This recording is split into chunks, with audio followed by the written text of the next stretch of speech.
Вторая книга Царств, 21, 2 Samuel 21, в первом стихе написано, что был голод в земле 3 года.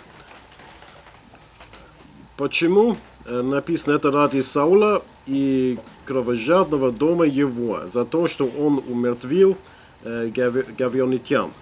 And the answer was that there had been a famine for 3 years because Saul had killed the Gibeonites and because of all the things that Saul had done. А Саул уже умер, but Saul was already dead. Если голод за 3 года, значит, что людей страдали. Наверное, даже умерли. If there was 3 years famine, then people suffered and they maybe died. А почему? Разве это нормально, что, кажется, невиновные людей умерли и страдали из-за греха человека, который уже умер? Is it really so that people can suffer because of the death of someone who's already dead? Because of the sin of someone who's already dead? Ну да, потому что Адам тоже умер. И мы все равно страдаем из-за его греха. Adam is also dead, and we suffer because of his sin. Получается тогда, что мы сможем на самом деле страдать из-за греха другого человека. And so we can really suffer because of the sin of another person. И поэтому грех является грех, потому что мы сможем так вредить другого человека. And so sin is sin because we can really hurt, we do hurt other people by the sin. И Бог допускает тот ситуации. God allows the situation. Он дал человеку свободной воле. He's given man free will. Значит, если ты хочешь меня убить, Бог не будет обязательно тебя останавливать. If you want to come and kill me, well, God won't necessarily stop you. Потому что Он дал тебе свободной волю. Because He's given you free will. Итак, наследствие твоего, наступок против меня, это остается. Но это все-таки твой грех из-за того, что ты это сделал бы. So the result of the sin remains. The consequence of the sin remains. And it is all part of your sin because you did that. И в этом главе я вижу такую тему об этом, что этих людей, гавионитянам, они сказали, хорошо, дай, пожалуйста, 7 сыновей или родственников Саулу, и пусть они умрет. So these Gibeonites said, well, give us 7 descendants of Saul, and we'll kill them, let them be killed. И опять мы видим, как совсем в этом плане невиновные людей умерли из-за решения этих людей. And again, you see how innocent people died because of the decision of those Gibeonites. И поэтому тут Ая плакала так горькая, что, мы сыновей умертвили, а зачем? You can understand the weeping of this woman Aya as she sees her 2 sons being killed, and she's like, why? И видите, в 8 стихе 5 сыновей Мелхоли, дочери Сауловой, которых она родила Адриэлу.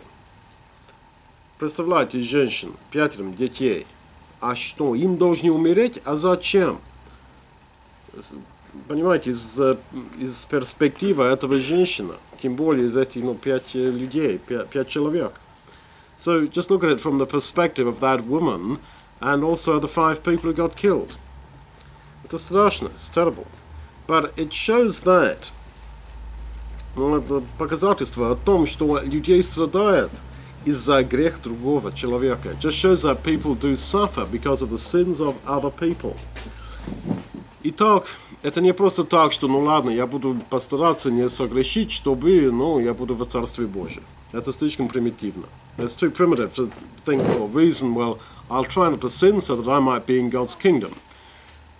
Нет, грех является грех в этом плане из-за того, что мы сделаем вред другому человеку. И, наверное, он не будет в Царстве Божьем из-за нашего поведения.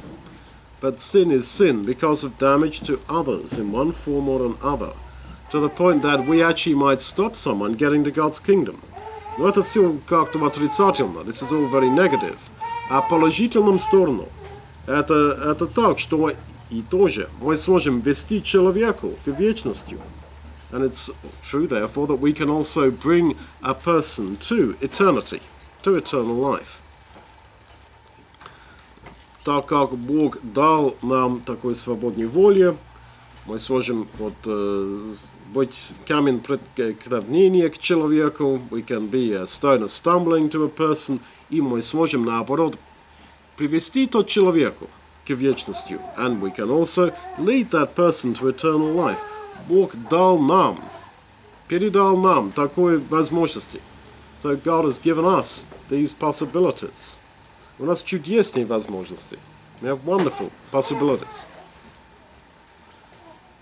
И сейчас я заканчиваю. И дальше, конца тут главу у нас немножко странно. Вот история там, at the end of this chapter 21, there's a little strange story, really, о 4 битвы с гигантами. About 4 battles with giants. И в 22 стихе, verse 22, эти 4 были из рода Рефаимов в Гефе. These 4 were born to the giant in Gath. Слово Рефаим переводится, допустим, на английском просто как гигант. Из рода гигантов в Гефе. Ну, кто из Геф? Какой гигант из Гефа? Это Goliath. So then, these giants all came from Gath, and they were born to the giant in Gath. And who came from Gath? Which giant came from Gath? It was Goliath.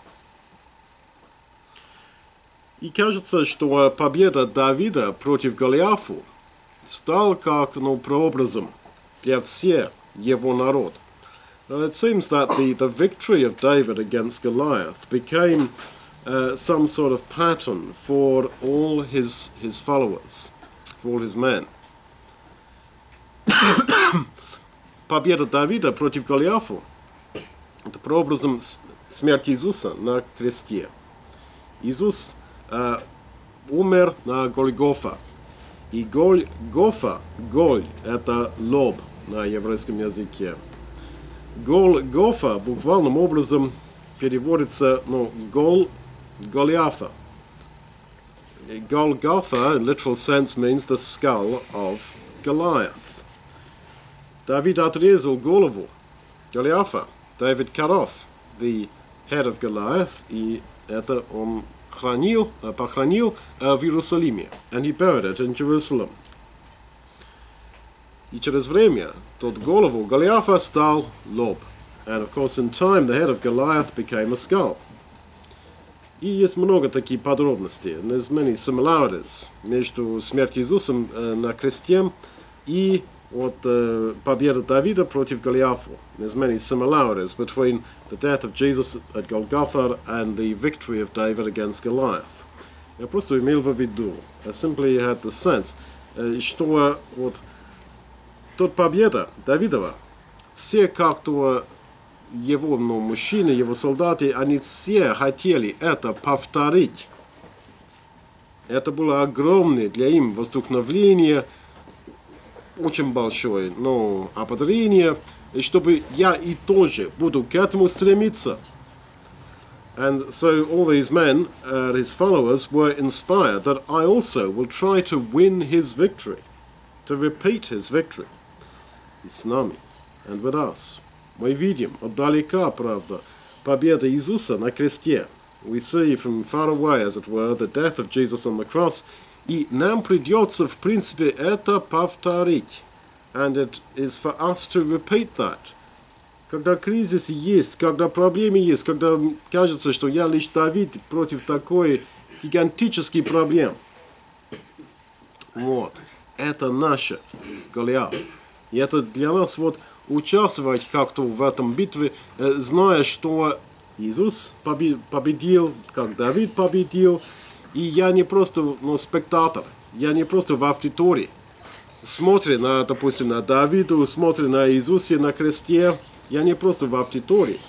Я хочу как-то это и тоже повторить в моем жизни. And so we're not simply spectators of the show, looking at the death of Jesus or the death of Goliath. We are actually called to participate in that and to actually repeat that in essence in our own lives.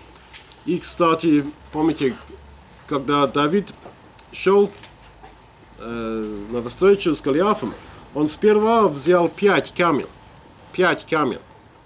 из реки и бросил первый и все. А разве почему он брал 5? When David goes to fight Goliath, he takes 5 stones from the brook and goes to fight him. Why did he take 5? He throws 1 and kills Goliath. Ну, разве он думал, что первый, наверное, не получится, наверное, второй, наверное, третий, наверное, четвертый, кто знает, пятый, если после этого уже все. Did he think he was going to miss the first time? Then he thought, well, then I'll have a second go, I'll have a third shot, I'll have a fourth shot, I'll have a fifth shot, and then that's it. Я не думаю. Я думаю, что у него было такое стремление уничтожать весь семью Голиафа.